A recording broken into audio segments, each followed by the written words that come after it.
Morning बच्चों, आज हम लोग हिंदी व्याकरण पाठ 8 कारक पढ़ेंगे। सबसे पहले हम लोग कारक को जानेंगे कि इसे विभक्ति या पसक भी कहा जाता है।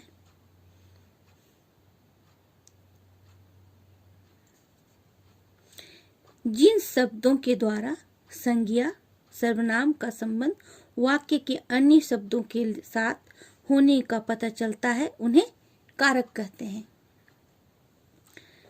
और विभक्ति संज्ञा और सर्वनाम शब्दों के बाद जो चिन्ह लगाए जाते हैं उन्हें विभक्ति कहते हैं। जैसे ने, को, से, पर आदि, इन्हें परसक भी कहा जाता है। अब हम यहाँ देखेंगे कि कारक के भेद। कारक के 8 भेद हैं। कर्ता कारक, कर्म, कर्ण, संप्रदान, अपादान, संबंध, अधिकरण, संबोधन।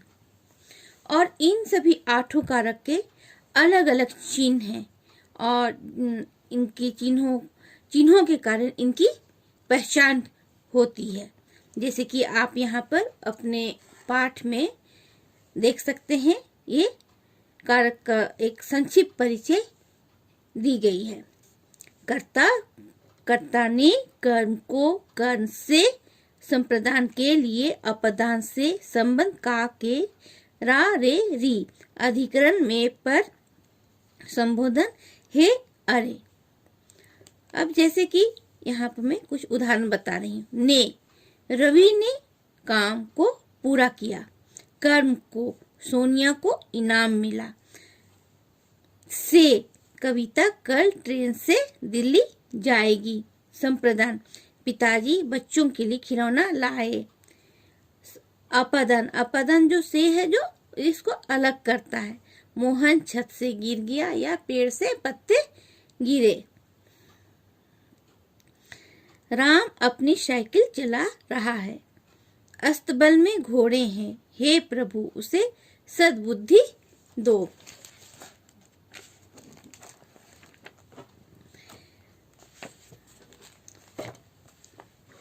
यहाँ पर देखिए, कर्ता कारक, कर्म कारक, कर्ण कारक, संप्रदान कारक और अपादान कारक और संबंध कारक, अधिकरण कारक, संबोधन कारक के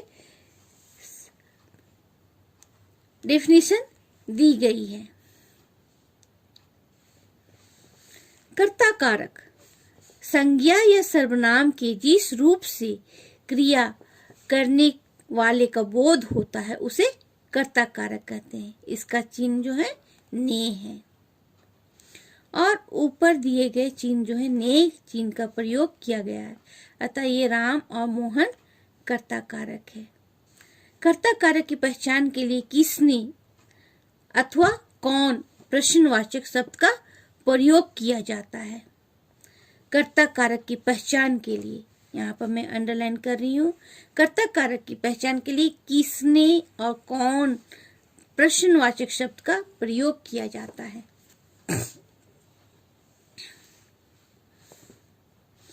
और कर्म कारक में देखिए पहचान के लिए किसको, कहाँ, क्या प्रश्न का प्रयोग किया जाता है। इस पाठ को मैं पहले भी बतला चुकी हूँ, इसलिए मैं बहुत विस्तार से नहीं बतला रही हूँ आप लोगों को। कर्ण कारक की पहचान के लिए किससे या किसके द्वारा। संप्रदान किसके लिए, किसको। अपादान कहाँ से प्रश्न का प्रयोग किया जाता है। संबंध किसके, किसका, किसकी। अधिकरण किसमें, किस, कहाँ प्रश्नवाचक शब्दों का प्रयोग किया जाता है। संबोधन कारक संभाल कर, वाक्यों में संभाल कर तथा अरे शब्द सचेत करने का प्रभाव करते हैं। अतः ये संबोधन कारक है। तो यहाँ पर आप लोगों का प्रश्न है, प्रश्नों को उत्तर को मैं बता रही हूँ, आप लोग ध्यान से सुनेंगे। कारक किसे कहते हैं, कारक के भेद लिखिए। कारक किसे कहते हैं। जिन शब्दों के द्वारा संज्ञा सर्वनाम का संबंध वाक्य के अन्य शब्दों के साथ होने का पता चलता है उन्हें कारक कहते हैं। कारक की पहचान कराने वाले शब्दों की सूची बनाइए। कारक की पहचान कराने वाले शब्दों की सूची। ये हो गया आपका नंबर 1 का आंसर, ये हो गया 2 का आंसर। तीसरा, संप्रदान कारक की परिभाषा उदाहरण सहित लिखिए। इस कारक की पहचान किस प्रकार होती है? संप्रदान कारक की परिभाषा लिखना है तो नंबर 4 में आएंगे आप लोग। यहाँ पर नंबर 4 जो है आप लोगों का ग का आंसर है। यहाँ पर दिया है संप्रदान कारक की परिभाषा उदाहरण सहित लिखिए। तो यहाँ पर लिखना है आप लोगों को संप्रदान कारक का अर्थ है देना। कर्ता जिसके लिए कोई कार्य करता है तथा जिससे कुछ देता है उसे व्यक्त करने वाले रूप को संप्रदान कारक कहते हैं। इसका विभक्ति चिन्ह के लिए व को है। उदाहरण, राधिका ने सीता को पेंसिल दी। स्वास्थ्य के लिए नित्य व्यायाम करना चाहिए। दिए गए वाक्यों में सीता व स्वास्थ्य संप्रदान कारक है। संप्रदान कारक की पहचान के लिए किसके लिए या किसको प्रश्नवाचक शब्द का प्रयोग किया जाता है। तो ये वाला आपको पूरा कंप्लीट लिखना है। ये गा का आंसर है। ये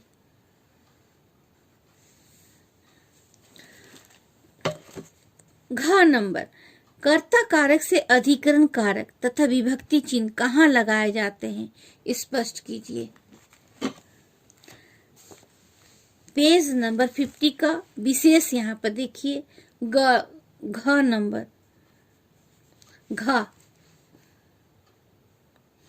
कर्ता कारक से अधिकरण कारक तक विभक्ति चिन्ह प्रसक शब्दों के अंत में लगाए जाते हैं, किंतु संबोधन कारक के चिन्ह हे, अरे, रे आदि प्राय सबसे पूर्व लगाए जाते हैं। ये आप लोगों को पूरा लिखना है, यहाँ से लेके पूरा। अब है सही मिलान कीजिए। कर्ता ने कर्म को कर्म से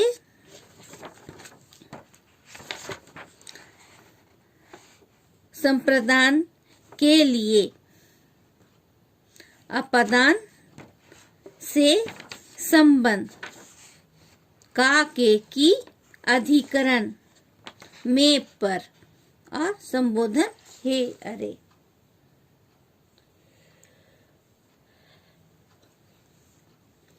दिए गए शब्दों में रंगीन शब्दों के कारक के भेद बताना है। में, मंदिर में आरती होती है। में, इसको भेद बताना है। तो यहाँ पर से आप लोग चार्ट में जो शब्द दिया हुआ है इससे आप लोग खोज करके इस प्रश्न का उत्तर को आप लोग लिख सकते हैं। मंदिर में आरती होती है।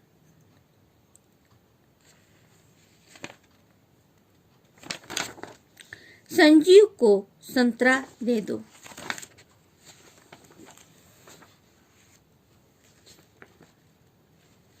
हे ईश्वर, इन्हें सद्बुद्धि दो।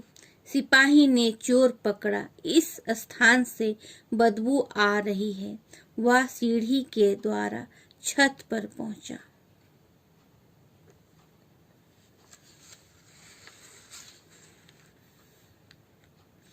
आप लोग ये पाठ जो है किताब की सहायता से स्वयं करेंगे।